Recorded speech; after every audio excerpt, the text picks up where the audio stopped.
Hello everyone, welcome to my YouTube channel NCERT chapter 10th vector algebra miscellaneous exercise. Question number first है write down a unit vector by xy plane making an angle of 30 degree with the positive direction of x axis. तो देखिए इसमें क्या करना है, हमें क्या निकालना है, यूनिट वेक्टर. तो सबसे पहले देखिए फिगर बनाते हैं. ये है हमारे पास xy प्लेन, ठीक है. इसमें क्या बना रहा है, making an angle of 30 degree. 30 degree का एंगल कहाँ पर, with the positive direction of x axis. तो ये है positive direction of x axis. तो यहाँ पे बनाएंगे 30 डिग्री का एंगल, ठीक है. इसका नाम हो गया ओ ए, ठीक है. हमें क्या निकालना है, यूनिट वेक्टर. यूनिट वेक्टर मतलब ओ ए का यूनिट वेक्टर, ठीक है. तो इसका फॉर्मूला होता है O A vector upon magnitude of O A vector, ठीक है. तो देखिए यूनिट वेक्टर यहाँ पे हो जाएगा ओ ए वेक्टर अपॉन, इसको लिख सकते हैं ओनली ओ ए, ठीक है. तो देखिए जो एंगल के साथ में होता है ना, उसको बोलते हैं कोस, उसको कोस बोलते हैं. तो ये हो जाएगा हमारे पास ओ ए कोस 30 डिग्री. यहाँ से एक लाइन आएगी, इसके सामने वाले को बोलेंगे ओ ए साइन 30 डिग्री. देखिए आपको समझ नहीं आया तो देखिए बताती हूँ आपको. कोस थीटा क्या है, 30 डिग्री. तो कोस 30 होगा हमारे पास बेस अपॉन हाइपोटेन्यूज, ठीक है. बेस क्या है हमारे पास, बेस है ये है बी, ओ ए बी, ठीक है. बेस है ओ बी और हाइपोटेन्यूज क्या है ओ ए, ठीक है. तो यहाँ से ओ बी की वैल्यू आएगी ओ ए कोस 30 डिग्री. तो यहाँ से देखिए ओ बी की वैल्यू क्या है, ओ ए कोस 30 डिग्री. ऐसे ही ओ ए साइन 30 डिग्री आएगा, ठीक है. तो देखिए यहाँ पे ओ ए वेक्टर आएगा हमारे पास ओ ए कोस 30 degree I k plus O ए को साइन 30 डिग्री जे के, ठीक है. अब हम क्या करेंगे, मैग्नीट्यूड निकालेंगे, सॉरी यूनिट वेक्टर निकालेंगे. तो ओ ए वेक्टर ये हमारे पास ओ ए कोस 30 degree I k plus O A sign 30 degree जे के अपॉन ओ ए, ठीक है. अब क्या करेंगे, दोनों में से ओ ए कॉमन लिया, अंदर बचा कोस 30 degree I k plus sign 30 जे के अपॉन ओ ए. ओ ए से ओ ए कैंसिल. तो यहाँ से यूनिट वेक्टर आया हमारे पास कोस 30 होता है √3/2 आई के और साइन 30 होता है 1/2 जे के. ये आ गया इसका आंसर, ठीक है. आगे समझ. नेक्स्ट क्वेश्चन नंबर सेकंड है हमारे पास find the scalar components and magnitude of the vector joining the point P and Q. तो स्केलर कंपोनेंट और मैग्नीट्यूड निकालना है, पी और क्यू जो है दो पॉइंट्स है हमारे पास. तो देखिए सॉल्यूशन देखिए, पी क्यू वेक्टर निकालेंगे सबसे पहले. तो कैसे निकालेंगे, position vector of Q minus position vector of P. Q में से पी को माइनस करेंगे, क्यू के पॉइंट्स में से. तो ये x2 माइनस x1 आई k plus y2 minus y1 जे k plus z2 minus z1 के, ठीक है. अब यहाँ से स्केलर कंपोनेंट्स लिखेंगे. स्केलर कंपोनेंट्स वो है हमारे पास x2 minus x1 y2 minus y1 और z2 माइनस z1. अब स्केलर कंपोनेंट्स हो गया, मैग्नीट्यूड निकालेंगे. मैग्नीट्यूड किसका, पी क्यू वेक्टर का. तो कैसे निकालेंगे, अंडर द रूट. देखिए ये रहा पी क्यू वेक्टर, आई केप जे केप और के केप तीनों के कोफिशिएंट को स्केयर करके ऐड करेंगे. तो ये x2 माइनस x1 का whole square plus y2 minus y1 का whole square plus z2 minus z1 का होल स्केयर, ठीक है. ये आ गया इसका मैग्नीट्यूड, ठीक है. ये हो गया सेकंड क्वेश्चन का आंसर. नेक्स्ट क्वेश्चन है question number third. A girl walks 4 kilometre towards west Then she walks 3 kilometers in direction 30 degree east of north and stops. Determine the girl displacement from her initial point of departure. ठीक है, तो देखिए सबसे पहले figure बनाते हैं। ये है ईस्ट, ये है वेस्ट, नॉर्थ, साउथ। ठीक है, तो देखिए ये बोल रहा है एक girl walks 4 kilometre towards waste, यानी कि वेस्ट की तरफ जाती है। ये है इसका इनिशियल पॉइंट। ठीक है, यहाँ से जाती है 4 किलोमीटर वेस्ट। ठीक है, यहाँ 4 किलोमीटर, ये हो गया ओ पॉइंट और ये हो गया ए पॉइंट यहाँ तक। ठीक है, तो इस पॉइंट का नाम हो गया -4,0। ये पॉइंट हो गया -4,0। ठीक है, क्योंकि इधर नेगेटिव एक्स एक्सिस कैसा है, नेगेटिव डायरेक्शन। ठीक है, इसलिए नेगेटिव साइन है -4,0। अब बोल रहा है then she walk 3 kilometre in direction 30 degree east of north, यानी कि 3 किलोमीटर जाती है नॉर्थ की साइड। ये हो गया 3 किलोमीटर। ठीक है, और कितना एंगल बना रही है, 30 डिग्री ईस्ट ऑफ नॉर्थ। ये हो गया 30 डिग्री ईस्ट ऑफ नॉर्थ। ठीक है, अब देखिए ये पूरा एंगल कितना है, 90 डिग्री का। ठीक है, तो ये एंगल कितने का हो गया, 60 डिग्री का।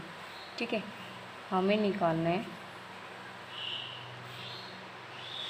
क्या निकालना है, determine the girls displacement from her initial point of departure. तो देखिए हमें क्या निकालना है। देखिए ये पॉइंट है बी, तो यहाँ से लेकर यहाँ तक जो पॉइंट है ना वो निकालना है, ओ बी वैक्टर, यानी कि ओ बी वैक्टर निकालना है हमें। ठीक है, तो सबसे पहले देखिए इसकी डायरेक्शन है ये, इसकी है ये, पहले ऐसे गई फिर ऐसे गई और इसकी डायरेक्शन है ऐसे। ठीक है, अब देखिए in triangle O A B vector निकालना है हमें। ओ बी वेक्टर किसके इक्वल होगा, O B vector O A vector plus A B vector. तो यहाँ से O B vector is equals to O A vector क्या देखिए, ये है हमारे पास 4i -4i। ठीक है, और ये 0 है, तो जे के का कोफिशिएंट कितना है, 0, तो इसको लिखने की ज़रूरत नहीं है क्योंकि -4i plus A B vector. अब ए बी वेक्टर निकालेंगे, तो देखिए इसके लिए दोबारा से बनाते हैं ट्रायंगल। ये हमारे पास है सी, ये ए, ये ओ और ये है बी। यहाँ पे 90 डिग्री, ये है 60 डिग्री, ये 60 डिग्री। ठीक है, तो देखिए हम यहाँ से, ये है 3 किलोमीटर। ठीक है, हम यहाँ से सिर्फ इसी ट्रायंगल को लेंगे, तो देखिए ये हो गया हमारे पास ए सी बी, ये है 60 डिग्री एंगल और ये है 3 किलोमीटर। तो यहाँ से देखिए ए सी की वैल्यू आएगी हमारे पास, ए सी देखिए कोस 60 डिग्री होता है बेस अपॉन हाइपोटेन्यूज, तो कोस 60 बेस क्या है यहाँ पे ए सी और हाइपोटेन्यूज है 3, तो यहाँ से ए सी की वैल्यू आएगी 3 कोस 60 डिग्री।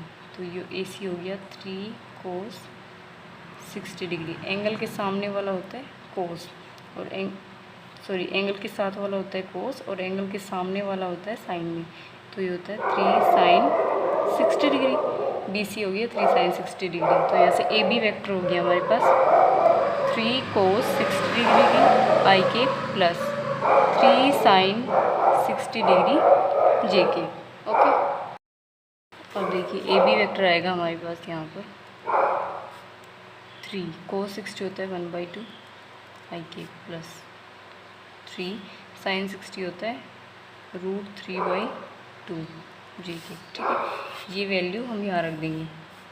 तो यहाँ से O B vector is equals to आएगा -4 प्लस ए बी वैक्टर है हमारे पास 3/2 प्लस 3√3/2 जे के। तो यहाँ से O B vector is equals to आएगा, देखिए एलसीएम लेंगे 2, ये हो जाएगा -8 प्लस 3 प्लस 3√3/2 जे के। तो यहाँ से ओ बी वैक्टर की वैल्यू आएगी -5 प्लस 3√3/2 जे के।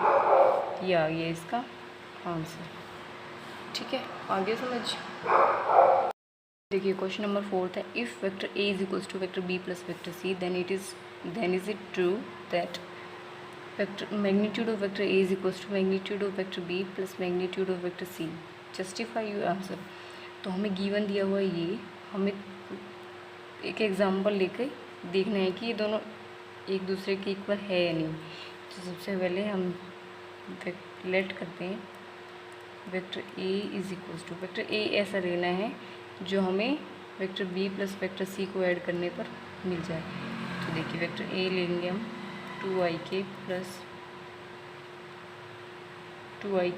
3jk प्लस 4kk, और वेक्टर बी लेंगे ik plus 2jk plus 3kk, और वेक्टर सी लेंगे ik plus jk plus kk। तो देखिए ऐड करते हैं vector B plus vector C को, तो ये हुआ ik plus ik 2ik, 2jk plus 1jk 3jk, और ये गया 3 + 1 4kk। तो ये किसके इक्वल आया, वेक्टर ए की। ठीक है, तो ये तो हो गया प्रूफ। अब मैग्नीट्यूड का देखना है, तो सबसे पहले मैग्नीट्यूड निकालेंगे वेक्टर ए का। तो वेक्टर ए है ये, तो ik jk और kk इन तीनों के कोफिशिएंट को स्केयर करके ऐड करेंगे। यहाँ पे 2 का स्केयर 3 का स्केयर प्लस 4 का स्केयर, तो ये आएगा √29। √29 को मैंने पहले ही सोल्व कर लिया है, ये आएगा 5.385। अब निकालेंगे मैग्नीट्यूड ऑफ वेक्टर बी। ये रहा 1 का स्केयर प्लस 2 का स्केयर प्लस 3 का स्केयर, ये आएगा हमारे पास √14। √14 को भी सोल्व कर लिया है, ये आएगा 3.741। अब निकालेंगे magnitude of vector C. Vector C का मैग्नीट्यूड है, देखिए 1 का स्केयर प्लस 1 का स्केयर प्लस 1 का स्केयर, ये आएगा √3। तो √3 होता है 1.732। अब हम ऐड करेंगे magnitude of vector B plus magnitude of vector C को, तो ये हो गया 3.741 प्लस 1.732, ये आएगा 5.473, which is not equal to magnitude of vector A. ठीक है, वेक्टर ए के मैग्नीट्यूड के इक्वल नहीं है, तो लिख देंगे hence magnitude of vector a not equals to magnitude of vector B plus magnitude of vector c. ठीक है, ये हो गया 4th क्वेश्चन कंप्लीट। ये क्वेश्चन नंबर 5 है, find the value of x for which x into i k plus J k plus के is a unit vector. तो हमें वैल्यू करनी है फाइंड x की। तो सबसे पहले लेट करेंगे vector a is equals to x i k plus x j k plus x k is a unit vector. Unit vector मतलब जिसका मैग्नीट्यूड 1 हो, यानी कि magnitude of vector a is equals to 1 है। अब मैग्नीट्यूड निकालेंगे vector A का, ये है वेक्टर ए, तो इसका मैग्नीट्यूड निकालेंगे तो ये हो गया x square plus x square is equals to 1। तो ये हो गया 3x square under the root is equals to 1। तो यहाँ से ये हो गया √3x इज इक्वल्स टू 1। तो यहाँ से x की वैल्यू आ गई 1/√3। ये आ गया इसका आंसर। ठीक है, आगे समझ। नेक्स्ट क्वेश्चन है question number 6, find a vector of magnitude 5 unit and parallel to the resultant of the vector a is equals to this and vector b is equals to this। तो इसका कहने का मतलब है, देखिए रफली देखिए कि इसका कहने का मतलब है कि कोई वेक्टर है उसका मैग्नीट्यूड किसके इक्वल है 5 की। ठीक है, और वो पैरेलल है, वेक्टर जो है पैरेलल किसके, रिजल्टेंट के वेक्टर ए और वेक्टर बी के, यानी कि ये पैरेलल है, is parallel to vector A plus vector B के। ठीक है, तो देखिए हम देखिए प्रॉपर्टी थी हमारे पास, if a vector a parallel to vector B, तो इसको लिखते थे vector A is equals to lambda time vector B. तो यहाँ पे वेक्टर यू पैरेलल है वेक्टर ए प्लस वेक्टर बी के, तो इसको लिखेंगे vector u is equals to lambda time vector A plus vector b. ठीक है, तो देखिए यहाँ पे सबसे पहले लेट करेंगे, यहाँ लिखेंगे let vector U be a vector which is parallel to vector A plus vector B. तो यहाँ से ये हो जाएगा vector u is equals to lambda time vector a plus vector b। तो यहाँ से ये हो जाएगा vector u is equals to lambda times vector a plus vector b, यानी कि 2 + 1 3i के, 3 - 2 कितना हो गया 1, यानी कि j के -1 + 1 0, तो ये लिखने की ज़रूरत नहीं है। ठीक है, तो यहाँ से देखिए वेक्टर u आएगा हमारे पास 3 लैम्डा आई के प्लस लैम्डा जे के, ये हो गई इक्वेशन फर्स्ट। अब यहाँ पे मैग्नीट्यूड निकालेंगे इसका, तो यहाँ से देखिए आई के का कोफिशिएंट 3 लैम्डा, इसका होल स्क्वायर, जे के का कोफिशिएंट है लैम्डा, इसका स्क्वायर। ठीक है, तो यहाँ से ये आएगा, ये किसके इक्वल है, मैग्नीट्यूड ऑफ वेक्टर u किसके इक्वल है 5 के, तो ये हो गया 5 इज इक्वल्स टू, इधर ये हो जाएगा 9 lambda square plus lambda square, ये हो जाएगा 10 lambda square under the root. तो ये हो गया हमारे पास 5 इज इक्वल्स टू √10 लैम्डा। तो यहाँ से लैम्डा की वैल्यू आएगी 5/√10। इसको रेशनलाइजेशन करेंगे तो यहाँ से ये आएगा 5√10/10, तो ये हो गया 2, तो ये आ गया √10/2, लैम्डा की वैल्यू आ गई √10/2। ये वैल्यू हम रखेंगे इक्वेशन फर्स्ट में यूजिंग फर्स्ट। तो यहाँ से वेक्टर u की वैल्यू आएगी हमारे पास 3 √10/2 आई के प्लस √10/2 जे के, ये आ गया इसका आंसर। ठीक है, आगे समझ।